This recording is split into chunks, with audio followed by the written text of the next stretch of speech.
ওকে, so viva preparation থেকে শুরু করে ফাইনাল অ্যাডমিশন পর্যন্ত এটা নিয়ে একটা আলাদা সেপারেট পার্ট, আলাদা একটা ভিডিও করছি, বিকজ আগেরটা ভিডিও রেকর্ড করতে করতে অলরেডি ফোনের চার্জ শেষ হয়ে গিয়েছিল। So it's a different video now. আমার ভাইভাটা খুব সম্ভবত ছিল 13 তারিখ অথবা 14 তারিখে, 13 তারিখে হওয়ার কথা। I don't remember exactly. ভাইবার আগে সেরকম কিছুই প্রিপেয়ার করা হয়নি, কারণ আমি জানতাম যে আসলে তারা কি করবে, কি জিজ্ঞেস করবে বা কিসের উপর জাজ করবে, ইউ ক্যান গেস। এটা ডিপেন্ড করে অ্যাকচুয়ালি টিচারের উপর, যে কোন টিচার আছে এবং তার মেন্টালিটি কেমন, দ্যাটস ইট। এর থেকে বেশি কোনো কিছু প্রেডিক্ট করা অ্যাটলিস্ট এনডিসির ভাইবার ক্ষেত্রে পসিবল না। আর এনডিসির ভাইবাটা আমার মতে one of the most overhype things, যেগুলো নিয়ে মানুষ অনেক ভয় পায় অথবা অনেকে অনেক ভয় দেখায়, কিন্তু it's a very very short and a very simple thing. আমি সেরকম কিছুই প্রিপেয়ার করিনি, জাস্ট ওই থাকে না tell me about yourself টাইপের ছোটোখাটো খুব কমন কথাবার্তা, যেটা বলতে গিয়ে যেন আমি অ্যাটলিস্ট ফাম্বল না করি, এতটুকু এনশিওর করে দেয়। এখন এতটুকু এনশিওর করে আমি যেদিন ভাইবার দিন সকালে গেলাম, আমার মনে আছে আমি আমার মায়ের সাথে যাইনি, বিকজ আমার মা প্রবলি তার অফিসে বিজি ছিলেন। আমি গিয়েছিলাম আমার মামার সাথে, এবং সকালে একটা মজার ঘটনা ঘটে, সেদিন গাড়ি ইউজ করিনি। সো যখন রিক্সায় উঠি, আমার শার্ট পরা ছিল একটা official formal shirt, formal pant, এবং ওই অবস্থায় রিক্সায় ওঠার পরে সেই দিনও বৃষ্টি হয়েছিল। রিক্সা যখন যাচ্ছে, অ্যাট সাম পয়েন্টস লাইক বাসা থেকে 2-3 মিনিটের ডিস্টেন্সে গিয়ে রিয়েলাইজ যে আমার এই হাতের পিছ দিয়ে ভিজা ভিজা কিছু লাগছে। দেন আমি রিক্সা থামায় পিছে হাত দিয়ে দেখি রিক্সার পিছেতে মার্কার টাইপের কিছু একটা থাকে, ওটা প্রবলি ড্যামেজ ছিল অথবা ছিলই না। রিক্সার চাকা যতবার ঘুরেছে, প্রত্যেকবার চাকা থেকে কাদা এসে আমার হাতে হাতে লেগেছে।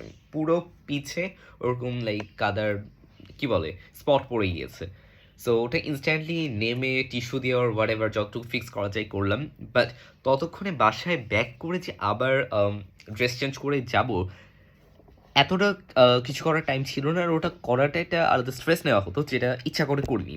সো জাস্ট আমি ওভাবেই মেকআপ করে যতটুকু করা যায় অতটুকু করে চলে গেছি। এখন কিছু তো বোঝা যাবে বা কিছু তো স্পট থাকবে, এটা তো কিছু করার নেই। ওটাকে ভাগ্য মেনে নিয়ে চলে গেছি। কলেজে যাওয়ার পরে হ্যাঁ, ভাইবার দিনও গার্জেন অ্যালাউ করেনি, তারা জাস্ট স্টুডেন্টকে ডেকেছিল। অ্যান্ড ভাইবার রুম যেহেতু ওই আগে থেকেই রিটার্ন রেজাল্টের দিন আমাদের অ্যালোকেট করে দেওয়া, সো খুব একটা প্রবলেম হয়নি।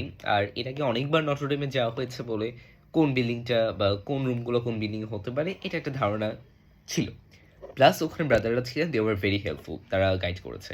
এখন ঢুকেই ফার্স্টে আমাদের হ্যারিংটনের যে সিঁড়িটা আছে, ওই সিঁড়ির জাস্ট পাশের রুম, এখন প্রবলি কোন গ্রুপের যেন ক্লাস হয় ওখানে, ওই রুমে আমাদের বসতে দেওয়া হয়েছিল as like primary waiting base station.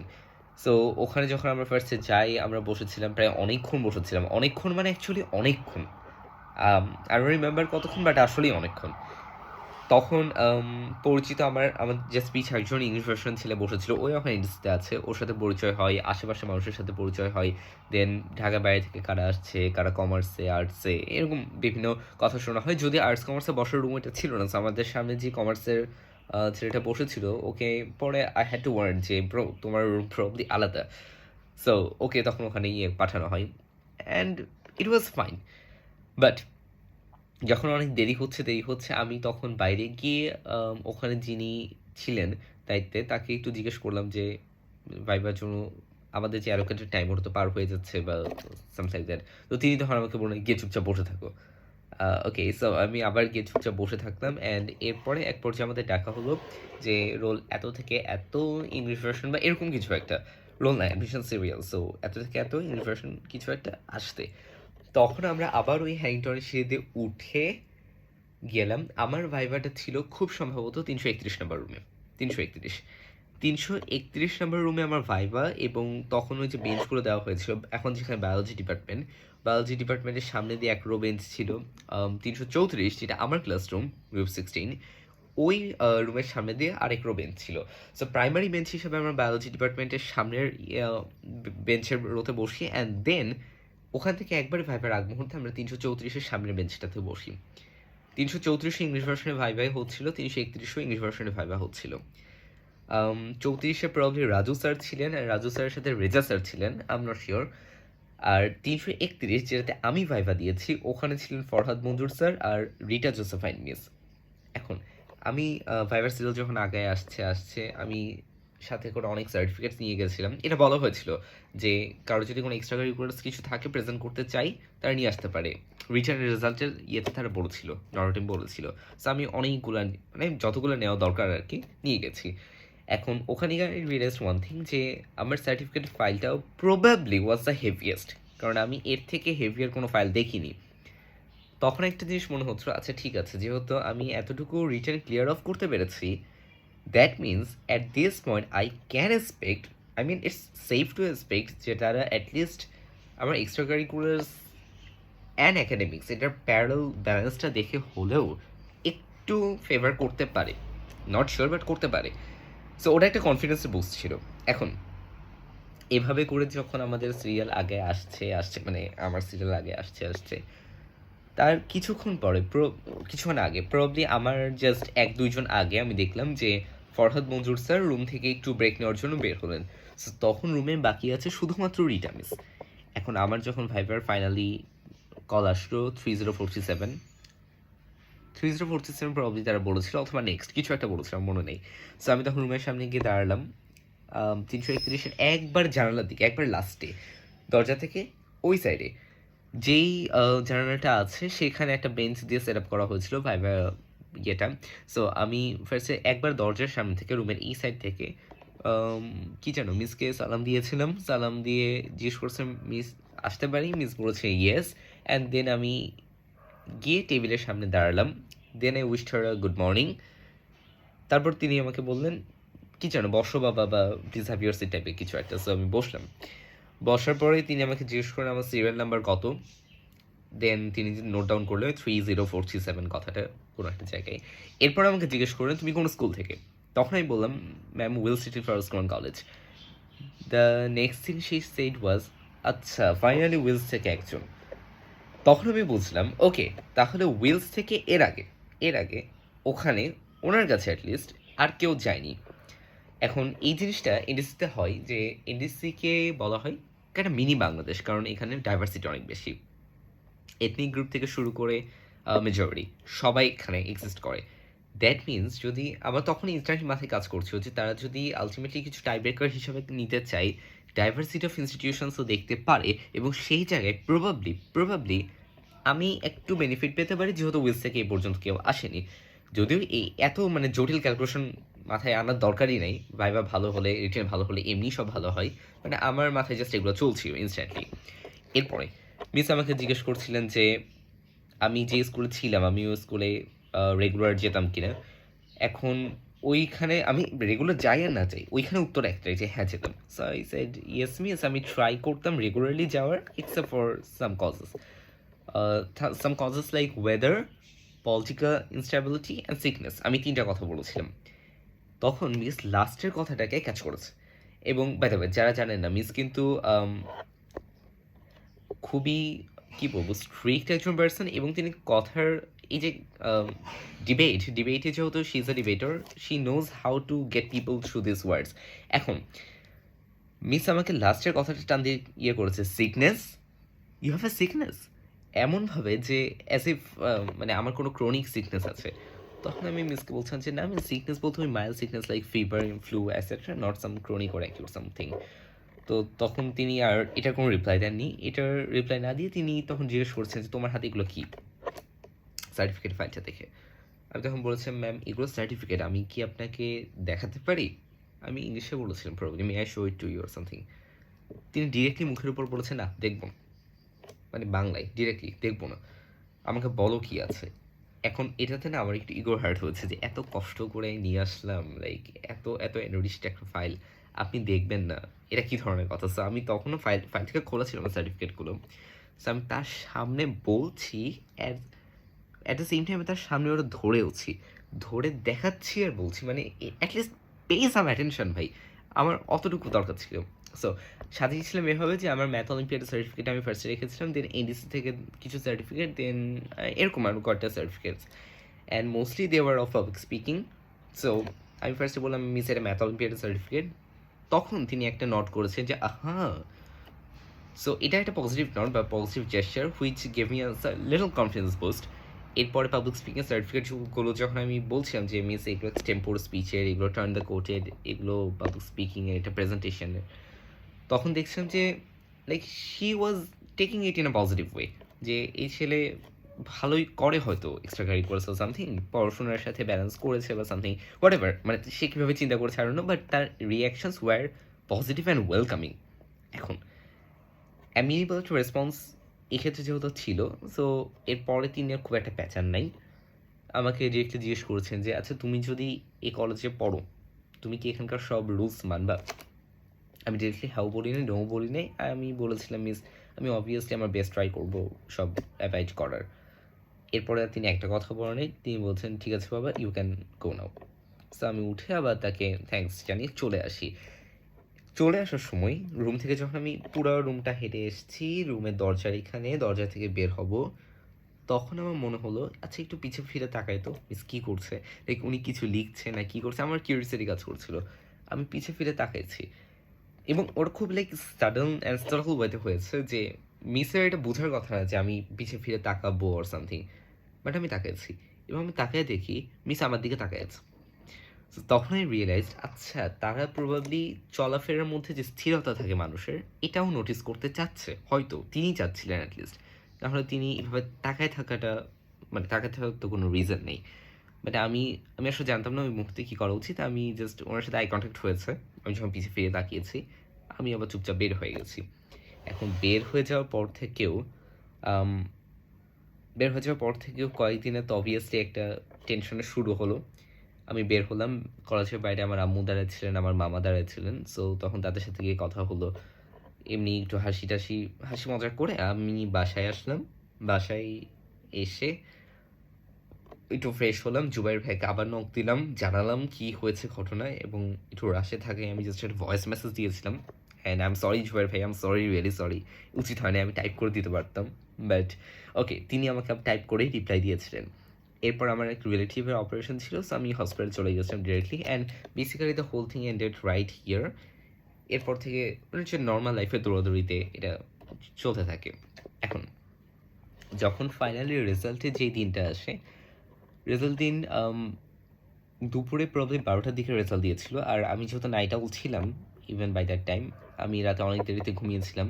সকালে 9টার দিকে প্রবলি উঠেছি, 9টা অথবা 10টার দিকে, এবং উঠে যখন ফেসবুকে ঢুকলাম, ফেসবুকে ঢুকেই দেখি, ফেসবুকেও ঢোকা লাগে না, হোয়াটসঅ্যাপে দেখি কিছু মেসেজগুলো ওয়ার লাইক আমার ফ্রেন্ডরা, মেয়েরা যারা হলিক্রসে চান্স পেয়েছিল, তারা অলরেডি জানিয়ে দিচ্ছে যে তারা চান্স পেয়েছে। আমি ফেসবুকে ঢুকে দেখি কিছুক্ষণ আগে হলিক্রস কলেজের রেজাল্ট দিয়েছে, অ্যান্ড তখন আমি রিয়েলাইজ যাচ্ছে তাহলে আর কিছুক্ষণের মধ্যে এনডিসিটাও দিতে পারে, যদিও সেটাও রাতেই দেওয়ার কথা ছিল, বাট তারা দুপুরে দিয়ে দিয়েছে। 12টার দিকে এনডিসির রেজাল্টটা দেয়, আমি তখন চা খাচ্ছিলাম, চায়ের মগ আমার হাতে, ফেসবুকটা আমি ওপেন করেছি, দেখি এনডিসির রেজাল্ট, অ্যান্ড এরপরে আমি জাস্ট দেখছি আমার রোলটা কোথায় 30,437। আমি এতটা বেশি তখন কি বলে মেন্টাল প্রেশারে ছিলাম যে আমি 30,337 খুঁজছিলাম, প্রবলি 30,337 নাকি 40, মানে কিছু একটা, আমি আমার রোল বাদ দিয়ে অন্য কিছু একটা খুঁজছিলাম, এবং ওই নাম্বারটা আমি যেটা খুঁজেছি ফার্স্টে, ওই নাম্বারটা ছিল না পুরো ইয়েতে, রেজাল্ট শিটে ওই নাম্বারটা ছিল না। অ্যাসেন্ডিং অর্ডার করা তো, সো ওটার আগে আছে পরে আছে, ওটা নাই, মানে ওটা নাই অ্যাকচুয়ালি। তো প্রথমে ধাক্কা খাই একটা, এরপরে আবার মনে হয় আচ্ছা আমি কি ভুল রোল খুঁজছি, তখন এই রিয়েলাইজ আচ্ছা আমি আসলেই ভুল রোল খুঁজছি, আমি 40,347 খুঁজছিলাম, বাট আমার খোঁজা উচিত ছিল 30,437। দেন আমি আবার খোঁজা শুরু করি, দেন খুঁজতে খুঁজতে ফাইনালি অ্যাসেন্ডিং অর্ডারে আসে 30,436, 30,437। অ্যান্ড 2.5 বছরের একটা জার্নি, একটা সিলেবাস, কিছু পার্টিকুলার বইয়ের সাথে একটা পার্টিকুলার কনসেপ্ট, তার একটা ভালো কনক্লুশন প্রবাবলি ওই জিনিসটার মাধ্যমে হয়। আমি তখন the first call I gave was to my mother, তিনি অফিসে ছিলেন তখনও, আমি কল দিয়ে জানাই যে আম্মু ইটস ওভার। আম্মু তখন বিজি থাকাই ডিরেক্টলি বেশি কিছু বলেন, শি ওয়াজ লাইক কংগ্রেচুলেশনস, আচ্ছা বাসায় আসি এরপরে কথা বলবো, শেষ। দেন আমি আমরা দুজন খুব ক্লোজ মানুষ ছিলেন, তাদেরকে ফোন করে তাদেরকে জানাই, অ্যান্ড এরপরে তো আর বেশি কিছু করার ছিল না, আমার বাবাও জানতেন বাই দ্যাট টাইম। এই তো জানাজানির কাজ শেষ, রেজাল্টের কাজ শেষ। এখন এনডিসিতে কয়েকদিন পরে সেদিন রাতে একটা দেয় যে ভর্তি হওয়ার কিছু অফিসিয়াল ফর্মালিটিস, এগুলো প্রত্যেক বছর আই গেস কিছুটা হলেও চেঞ্জ করে, সো এগুলো নিয়ে কথা বলবো না। কারণ এই জিনিসগুলো আসলে সবার জন্যই কমন। আমি আমার জন্য যেই পার্টটুকু ইউনিক অতটুকু নিয়ে কথা বলছিলাম। বাট এডিসিতে একদিন সবাইকে ওই যে ইউনিফর্মের জন্য কাপড়, তারপর খাতা, ব্যাগ, এই মার্চেন্ডাইজ টাইপের জিনিসপত্রগুলো দেয়। সেই দিন অ্যাজ আ ডেমিয়ান আমার ফার্স্ট টাইম ছিল যাওয়াটা। আম, আমার মনে আছে 2 দিন হয়েছিল, একদিন বাংলা মিডিয়ামের, একদিন ইংলিশ ভার্সনের এবং আর্টস কমার্সের। আমি ভুল করে বাংলা মিডিয়ামের দিনও চলে গিয়েছিলাম, তো পর আমাকে গেট থেকে ফিরিয়ে দেওয়া হয় এবং দেন আমি ইংলিশ ভার্সনের দিনও যাই। সেই দিনও বৃষ্টি হচ্ছিল। মানে বৃষ্টি is always the common thing in any journey. এখন সেই দিনও বৃষ্টি হচ্ছিল, আমি আম্মুর সাথে গিয়েছিলাম, আমি রিমেম্বার, এবং that was the first time as a Damian আমি আমার আম্মুকে নিয়ে কলেজে ঢুকলাম। সেদিন গার্জিয়ান অ্যালাউ করেছিল। তিনি ক্যাফেটেরিয়ায় বসেছিলেন স্টুডেন্টসদের।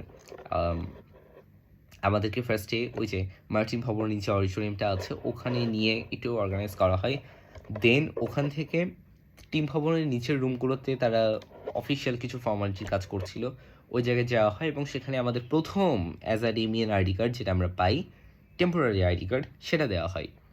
দেন then we were forwarded to the probably 5th floor বা 6th floor of the team building. ওখান থেকে ব্যাগ কালেক্ট করি আমরা। একটা কাগজ টাইপে দেওয়া হয় সাইন করার জন্য, যেখানে বেসিক্যালি জিজ্ঞেস করা ছিল যে নবীনবরণের দিন তোমার সাথে আর কে কে আসবে, কেউ আসবে না, বাবা আসবে, একজন আসবে, দুইজন আসবে, অথবা আমি একা আসবো, এরকম কিছু একটা অপশানস ছিল। সো ওই কাগজে সাইন টাইন করে, অ্যান্ড আমি যে মার্চেন্ডাইজ বুঝে পেয়েছি এটার জন্য একটা কাগজ ছিল, ওটাতে সাইন করে সব জিনিসপত্রগুলো নিয়ে আমরা আমি নেমে যাই। নেমে দেন ক্যান্টিনে এসে দেখি যে আম্মু অলরেডি আমার জন্য একটু ব্রেকফাস্ট নিয়ে বসে আছেন। এবং as a Damian that was the first day যখন নরডেমের ক্যান্টিনের ওই প্রবলি সেদিন কি বার্গার ছিল, বার্গার আর প্যাটিস, এই দুটো এর আগেও খেয়েছি, কিন্তু ওই কলেজের স্টুডেন্ট হিসাবে ওই কলেজের ক্যান্টিন থেকে ওটা ছিল ফার্স্ট খাওয়া। অ্যান্ড দেন সাথে চা না কফি কি যেন খেয়েছিলাম, আমার মনে নেই। এইটা এর মাধ্যমে মোটামুটি সেই দিন first day as a Damian শেষ হয়ে যায়। এরপরেও বাকিগুলো কিছু মেমোরিজ থাকে। তার মধ্যে একটা ছিল নবীনবরণের মেমোরি। নবীনবরণ প্রবলি ছিল 30 তারিখে আমাদের, এবং নবীনবরণের দিন আম, সকালবেলা আমার সাথে আমার বাবা গিয়েছিলেন, আমার মা গিয়েছিলেন, আমার ছোটো ভাইও গিয়েছিল। সকালবেলা আমরা উঠে প্রবলি আমি ব্রেকফাস্ট করিনি, কেউই ব্রেকফাস্ট করেনি। দেন আমরা জাস্ট এখান থেকে কলেজ পর্যন্ত পৌঁছাই। ওখানে পৌঁছানোর পরে কলেজে ঢোকার সময় অনেক গ্যাদারিং ছিল, কারণ সব স্টুডেন্টরা আসলেই গ্যাদারিং হয়ে যায়। সো স্টুডেন্টরা যখন তাদের গার্জিয়ান নিয়ে আসবে, রিলেটিভ নিয়ে আসবে, অবভিয়াসলি গ্যাদারিং আরও বেশি হয়। আমরা ঢোকার পরে আমাদের ডিরেক্টলি ফরওয়ার্ড করা হয় বাম দিকে বাস্কেটবল গ্রাউন্ডে, যেটা এখন ফাদার বেঞ্জামিন প্রাঙ্গণ। সেখানে আমাদের হাতে ওই যে একটা স্বাগত কার্ড, যেটা ওয়েলকাম কার্ড বলা হয়, সেই কার্ডটা দেওয়া হয় ফার্স্ট টাইম, এবং বুকের এখানে পড়ার জন্য। ওই কার্ডে লেখা ছিল, মাতামেরির স্নেহাশ্রয় দৃপ্ত হোক তব পথ চলা, নটরডেমের জ্ঞানের দুয়ার তোমার তরে সদা খোলা, নটরডেম পরিবারে তোমাকে স্বাগত। সো এই কথাগুলো দেখতেও আসলে একটু ভালো লাগার বিষয় থাকে, যে অনেক দিনের অ্যাংজাইটি টেনশনের পরে ইট ফাইনালি হ্যাপেন্ড। তো ওই কাগজটা ওয়েলকাম কার্ডটা নিয়ে করে আমাদের একবারে ফুটবল মাঠ যেটা আছে ওখানে প্যান্ডেল করে বসার ব্যবস্থা করা হয়েছিল স্টুডেন্টদের গার্জিয়ানদের জন্য। এবং বাই দ্য ওয়ে আমাদের নবীনবরণে কিন্তু ইউনিফর্ম পরে যাওয়ার একটা ইয়ে থাকে, তারা মার্চেন্ডাইজ দেওয়ার দিন ইউনিফর্মে কাপড় দিয়ে দেয়, ওটা বানিয়ে নিতে হয় এবং নবীনবরণের দিন ওটা পরে যেতে হয়। সো ওটা পরেই গিয়েছিলাম। এরপরে আমাদের স্টুডেন্টদের এক সাইডে বসে দেওয়া হয়, গার্জিয়ান এক সাইডে বসতে দেওয়া হয়। ওখানে বসে আমার জাস্ট পাশে ইংলিশ ভার্সনেরই আরেকজন বসেছিল, তার সাথেই পরিচয় হয়। আশেপাশে অনেক পরিচিত মানুষের সাথে দেখা হয়। আম, পরিচিত টিচার যেমন মঞ্জুরা মিসকে আমি আগে চিনতাম, বিকজ ওনার ক্লাবের ফেস্টে জিতেছি, মিস আমার সাথে কথা বলেছেন অনেক ভালোভাবে। আম, এই তো। সো মঞ্জুরা মিসের সাথে ওই ইউনিফর্ম পরে ফার্স্ট টাইম তখন দেখা হয়, অ্যান্ড নবীনবরণের এক্সপিরিয়েন্সটা ওয়াজ ডিফারেন্ট। প্রবলি এই জিনিসগুলো এনডিসি লার্নিং পেজে পুরো রেকর্ড দেওয়া থাকে। আমি দেখেছিলাম যেটা লাইভ করা হয়েছিল এবং রেকর্ডেডও ফাইল ছিল, পরে এখন আছে কিনা I am not sure, but ছিল, তখন ছিল। নবীনবরণের টিচারদের সাথে তখন খুব একটা টিচারকে চিনতাম না, হয়তো কয়েকজনের নাম শুনেছি অথবা কয়েকজনের ফেস চিনতাম, বাট আস্তে আস্তে হয়ে ওঠে যে বুঝলাম আচ্ছা উনি তাহলে এই ডিপার্টমেন্টের। নবীনবরণে বিভিন্ন ক্লাব বিভিন্ন কিছু করেছিল, দ্যাট ইজ মেমোরেবল। ফানি ছিল, কিছু ছিল খুব এডুকেটিভ। আর সবথেকে লুক্রেটিভ পার্ট আমার মনে হয় যেটার জন্য আমাদের ব্যাচটা লাকি, দ্যাট ইজ নবীনবরণের একবারে লাস্টের পরিবেশনার ক্ষেত্রে আমাদের প্রিন্সিপাল ফাদার, আমাদের নর্ডেম ইউনিভার্সিটি বাংলাদেশের ভাইস চ্যান্সেলর এবং সব টিচাররা একসাথে দাঁড়িয়ে ধনধান্য পুষ্প ভরা আমাদের এই বসুন্ধরা গানটা কভার করেছিলেন। এবং ওই কোরাসটা আসলে দেখার মতো একটা জিনিস ছিল। এবং এই ফ্রেমটা এর আগে আমার মনে হয় এনডিসিতে কখনো কখনো হয়েছে, because that was actually a surprise. এই জন্যে আমি মনে করি আমাদের ব্যাচটা অবভিয়াসলি একটা দিক দিয়ে লাকি। সো এই ঘটনার পরে আমাদের নবীনবরণ অ্যাঙ্কারিংয়ের দায়িত্বে ছিলেন Titas sir. Titas sir is a really good speaker, আর তার আবৃত্তি অনেক ভালো। সো স্যার একটা মজার কাজ করেছিলেন, আই রিমেম্বার। তিনি নবীনবরণের মাঝে বা লাস্টের দিক দিয়ে জিজ্ঞেস করছিলেন, এই ঢাকা থেকে কে কে আছে, অনেক হাত উঠেছে। খুলনা থেকে কে কে আছে, অনেক হাত উঠেছে। রাজশাহী থেকে কে আছে, অনেক হাত উঠেছে।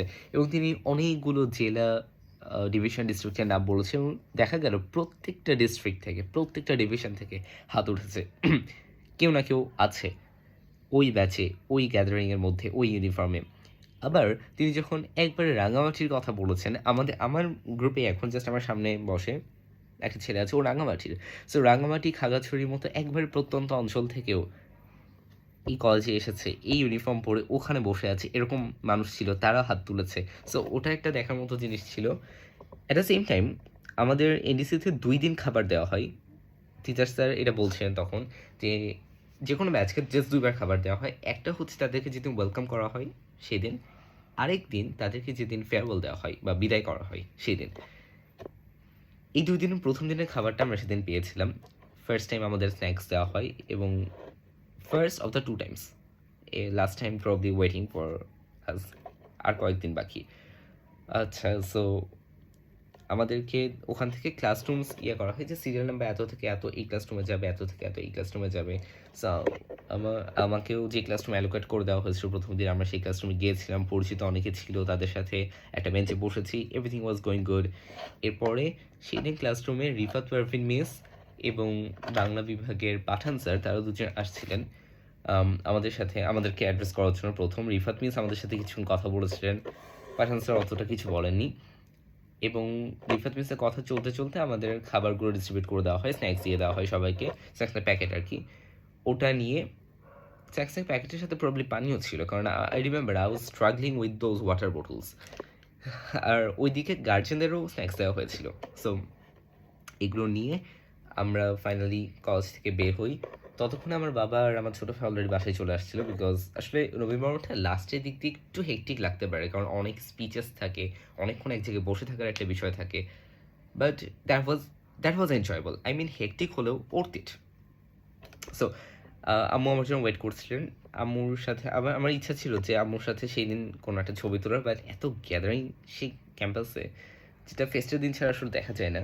ওই পরিমাণ গ্যাদারিংয়ে এবং হাতে পানি বোতল নিয়ে যে স্ট্রাগল করছি, কিচ্ছু করা হয়নি, ছবি টবি কিছু তোলা হয়নি। জাস্ট বের হয়ে বাসার দিকে আমরা রওনা করি। রওনা করার সাথে মোটামুটি that was the last time before a very long gap আম্মুর সাথে, মাই লাস্ট টাইম ইন কলেজ। এরপরে অনেক দিন পরে আম্মু আরেকবার গিয়েছিলেন আমার সাথে, এই তো। আর সেদিন বাসায় আসার পর থেকে আমি জানতাম যে আর একদিন এরপর থেকে একটা নতুন লাইফের শিডিউল শুরু হবে। প্রত্যেক দিনের উইকডেজের প্রত্যেক দিনের একটা ডিসিপ্লিন, একটা স্ট্রাকচারের মধ্যে সব কিছু চলে আসবে অবভিয়াসলি। সো ওই স্ট্রাকচারের আগে নাইট আউল হিসাবে এই যে রাত পর্যন্ত জেগে থাকা, অনেক রাত পর্যন্ত জেগে থাকা, তারপর দিনে ঘুমানো, সকালে লেট করে ওঠা, এই জিনিসগুলোর প্রবলি একটা ইতি টানতে হতে পারে, হয়েছে অবভিয়াসলি। তবে still that was exciting, because সামনে কি আসছে আমরা কেউ জানতাম না। আমি তো আসলে জানতাম না ফিজিক্স ল্যাবের রাফশিট জিনিসটা কী জিনিস। সো তখন এক্সাইটেড ছিলাম অনেক বেশি। ওই এক্সাইটমেন্টের সামনে মনে হয়েছে আচ্ছা নতুন কিছু এমব্রেস করার জন্য হলেও এই হ্যাবিচুয়েটেড লাইফস্টাইলকে বিদায় জানানো, বা হ্যাবিচুয়েটেড লাইফস্টাইল থেকে প্রবলি একটা ভালো অ্যামাউন্ট অফ টাইমের জন্য সরে আসা, এটা এতটা পেইনফুল হয়নি। Transition is always something. প্রথম দিকে আমার অ্যাডজাস্ট করতে কষ্ট হয়েছে, বাট ট্রানজিশনটা এমব্রেস করতেও ভালো লাগে, এটা মজা লাগে। So that was fairly everything. আমার এসএসসি শেষ হওয়ার দিন থেকে শুরু করে আমার এনডিসিতে ইউনিফর্ম পরে প্রথম দিন যাওয়া পর্যন্ত টোটাল স্টোরিটা, এটা তো অনেক মাসের একটা স্টোরি। এটা শর্টকাটে 1 ঘন্টার মধ্যে যতটুকু বলা সম্ভব ছিল, সামারি করা সম্ভব ছিল, আমার এই মুহূর্তে যতটুকু মনে পড়েছে বলার মতো বলে ফেললাম। অনেক কিছু হয়তো মনে পড়েছে, বলতে পারিনি, অথবা এখন বলতে হয়তো সিকোয়েন্স নষ্ট হয়ে যাবে। So let's just get over those things. এই তো ওভারঅল। আর এখন ফাইনালি এত মাস পর আমি রিয়েলাইজ করছি যে অর্থিত ছিল।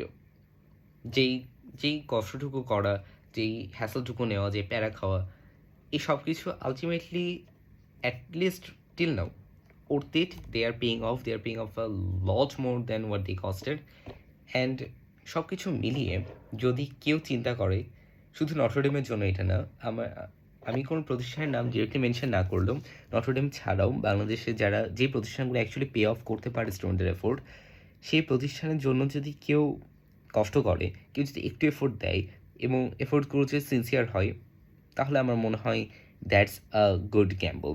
লাস্টলি একটা কথা বলে শেষ করে দিই, দ্যাট ইজ এনডিসিতে আমাদের নবীন বরণে খুব সুন্দর একটা কথা লেখা ছিল, একবারে গেটের সামনে, সত্য যদি ধ্রুব হয় তোর, কর্মে যদি না রয় ছল, তোর জয় হবেই হবে, আজ না হয় কাল মিলবে ফল। সো এফোর্টসের প্রতি অনেস্ট থাকা, নিজের প্রতি অনেস্ট থাকা, অ্যান্ড সবথেকে বড় কথা, নিজের সাথে নিজে বিট্রে না করার, এই যে কিছু খুবই basic human senses, basic human philosophy, এই জিনিসগুলো যদি এমব্রেস করা যায়, পার্শিয়ালি অর ফুললি করাটা best, even if partially they pay off every time. So that's all for today. খুবই আনস্ক্রিপ্টেড ছিল সব কিছু। আমি বারবার কেন জানি এক কথা রিপিট করছি, বিকজ কোনো কিছুর জন্য স্ক্রিপ্ট ছিল না, অ্যান্ড কথাগুলো খুব অগোছালো হয়েছে অবভিয়াসলি, বাট ভুলে যাওয়ার আগে সব কিছু আরেকবার ডকুমেন্টেড করে রাখা, যেন পরে দেখলেও হয়তো আমার নিজেরই মনে পড়বে এই ঘটনাগুলো, অথবা যেই জিনিসগুলো থেকে হয়তো অন্যরা কিছু জানতে পারে, বুঝতে পারে, অথবা কারো যদি হেল্প হয় এই ক্লিপ থেকে হতে পারে। So that's all for today, tata.